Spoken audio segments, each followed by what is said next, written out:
Hey everyone, welcome back to Corporate Decoder. Today we're diving into PayPal's latest filing, and let me tell you, it's a bit like finding out your friend secretly took out a big loan. We'll see what PayPal is up to with all that money. So what's going on? On March 6, 2025, PayPal reported that they issued, meaning created and sold, $1.5 billion in senior notes. Think of senior notes as IOUs or promises to pay back money to investors.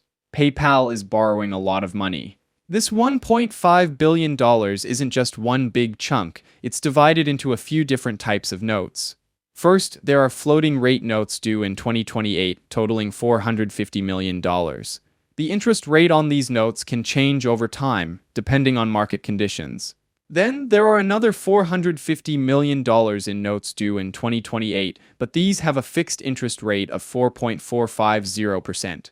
That means the interest they pay stays the same. Finally, the biggest chunk is $600 million in notes due in 2035, with a fixed interest rate of 5.100%.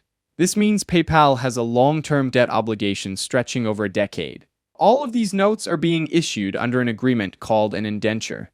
This indenture, dated back to September 2019, is basically the legal contract between PayPal and the company that represents the note holders, Computershare Trust Company.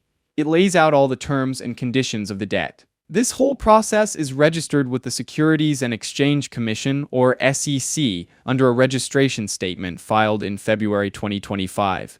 This registration is public record, meaning anyone can go and look at it. Let's talk maturity dates and interest payments. The floating rate notes and the 4.450% notes both mature or come due in March 2028. The 5.100% notes have a much longer term, maturing in April 2035. As for interest, the floating rate notes pay interest 4 times a year, while the others pay twice a year. So PayPal has to make these payments regularly. Here's a key detail: PayPal can't pay off the floating rate notes early. However, they do have the option to redeem or pay off the fixed-rate notes before their maturity date, but they might have to pay a premium, an extra fee. The indenture also includes some restrictions on what PayPal can do.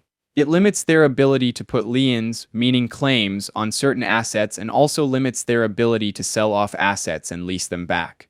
These restrictions are in place to protect the note holders, the people who bought the debt, ensuring PayPal doesn't take actions that would make it harder to repay the debt. There's also a clause about a change of control. If PayPal is acquired or undergoes a major change in ownership and the notes are downgraded by credit rating agencies, PayPal might have to buy back the notes at a premium. This is another protection for the investors. The notes are considered unsecured senior obligations, meaning PayPal isn't putting up any specific assets as collateral, and these notes are on equal footing with PayPal's other unsecured debt. However, they are structurally subordinated to the debts of PayPal's subsidiaries and effectively subordinated to any secured debt PayPal might have. This is a bit technical, but it basically means if PayPal goes bankrupt, these note holders get paid after secured lenders and PayPal's subsidiaries' creditors. If you want to dig into the specifics, all these details are laid out in the exhibits attached to the filing, including the indenture and the officer's certificate, which contains the terms of the notes. Now let's step back and look at the bigger picture. What does this all mean for PayPal? Why is PayPal borrowing $1.5 billion? It could be for a number of reasons. To fund acquisitions, to invest in new technologies, or simply to refinance existing debt. PayPal, based in San Jose, California, is a huge player in the online payments world. They've been around for a while and have built a massive network of users and merchants. But the payments landscape is getting more competitive, with new companies and technologies emerging all the time. So this borrowing could be a move to stay ahead of the game, to invest in innovation and growth. But it also adds a significant amount of debt to PayPal's balance sheet. On the plus side, interest rates are relatively low right now, so it might be a good time to borrow. And PayPal probably got a decent rate, given their size and creditworthiness. However, taking on more debt always comes with risks. If PayPal's business slows down, it could become more difficult to make those interest payments and repay the principal. Ultimately, this debt offering is a bet on PayPal's future. They're betting they can generate enough cash flow to service the debt and continue to grow the business. It's a calculated risk, but a risk nonetheless. Looking at PayPal's direction, it appears they are trying to secure their future in a very competitive market.